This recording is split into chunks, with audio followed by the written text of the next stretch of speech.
আমাদের কথা রাখা হয়েছে, উপদেশটা বাড়ানো হয়েছে, কিন্তু বিতর্কিত ব্যক্তিদের মাধ্যমে। রাজনৈতিক দলগুলোর সাথে ন্যূনতম আলোচনা করার প্রয়োজন তারা মনে করেনি।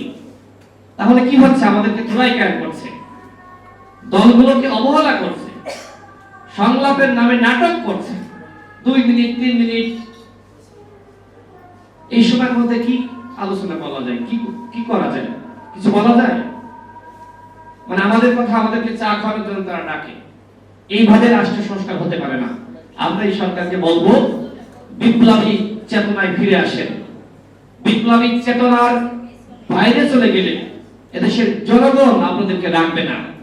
হাসিনাকে বিদায় জানিয়েছে এদেশের জনগণ। বিপ্লবী চেতনার বাইরে যদি আপনারা যান, আপনাদেরকেও বিদায় জানাতে বাধ্য হবে।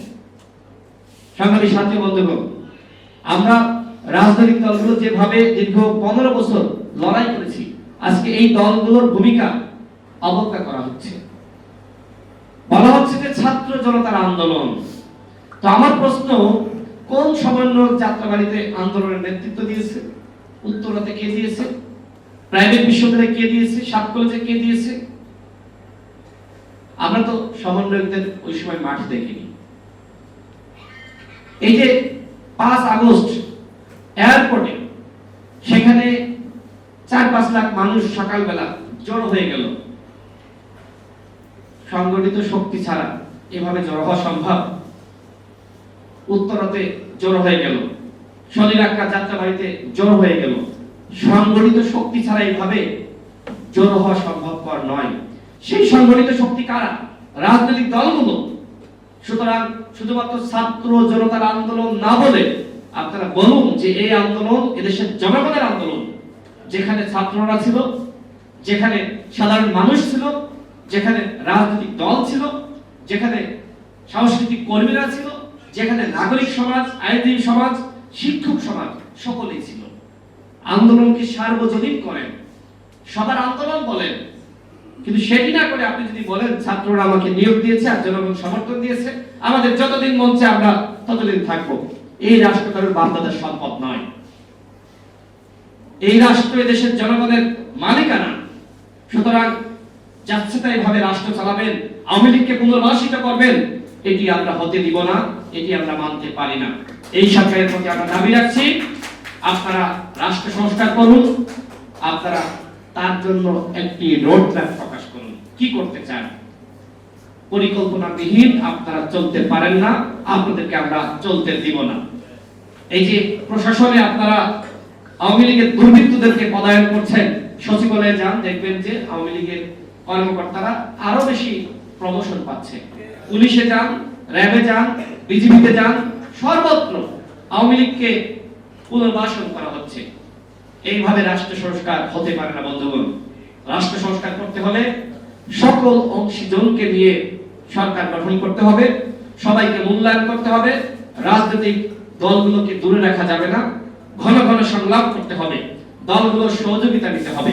দলগুলোকে ইগনোর করে কোনো রাষ্ট্র সংস্কার আপনারা করতে পারবেন না।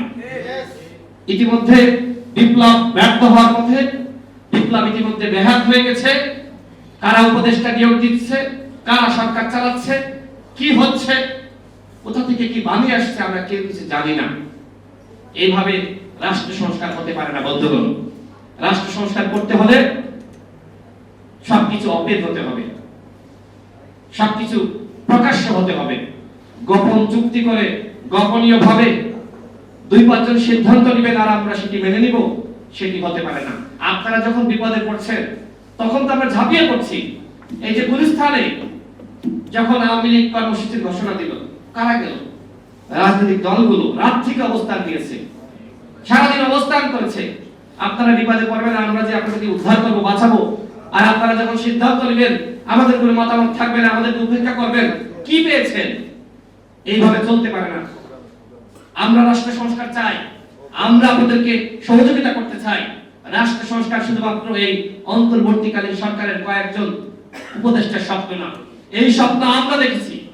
2018 সালের কোন সংস্কার আন্দোলন আমরা করার পরে, আমরা যখন 2021 সালে দল গঠন করি, সেই সময় আমরা বলেছি আমরা কোন সংস্কার আন্দোলন সফল করেছি, এখন রাষ্ট্র সংস্কার করতে হবে। আজকে প্রত্যেকটা দল রাষ্ট্র সংস্কার চায়, বিএনপি চায়, জামাত চায়, কে চায় না? জনতার অধিকার পার্টি চায়, জাগপা চায়, দেশ বাঁচা মানুষ বাঁচা আন্দোলনে আমাদের রিপন ভাই চায়, এখানে যারা আছে প্রত্যেকে রাষ্ট্র সংস্কার চায়। আমরা কেউ রাষ্ট্র সংস্কারের বাইরে না। কিন্তু আপনারা যদি মনে করেন যে আপনারাই শুধু রাষ্ট্র সংস্কার চান আর কেউ চায় না, তাহলে সেটি ভুল। সর্বশেষ বলবো, গণ অভ্যুত্থানের চেতনা থেকে দূরে সরে যাবেন না।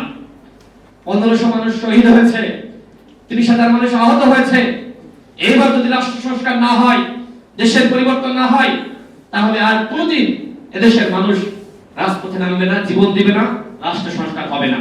সুতরাং ডক্টর ইউনূস স্যারের প্রতি শ্রদ্ধা রেখে বলছি, সকলকে নিয়ে সিদ্ধান্ত নিন। দুই একজন ছাত্রকে নিয়ে আর দুই একজন এনজিও কর্মীকে নিয়ে আর আপনার আশপাশের 2-5 জন মানুষকে নিয়ে আপনি সিদ্ধান্ত গ্রহণ করলে সেই সিদ্ধান্ত আমরা মানব না। স্পষ্টভাবে বলছি, সবাইকে নিয়ে সিদ্ধান্ত নিতে হবে, সবাইকে নিয়ে চলতে হবে। এককভাবে আপনি সিদ্ধান্ত নিতে পারেন না, আমরা সেইভাবে আমরা সবকিছু হতে দিব না। আমরা চাই একটি গণতান্ত্রিক বাংলাদেশ, সেই বাংলাদেশে সবার মতামত দিয়ে আপনাকে চলতে হবে, কাজ করতে হবে। সবাই ভালো থাকবেন, আল্লাহ হাফেজ, আসসালামু আলাইকুম।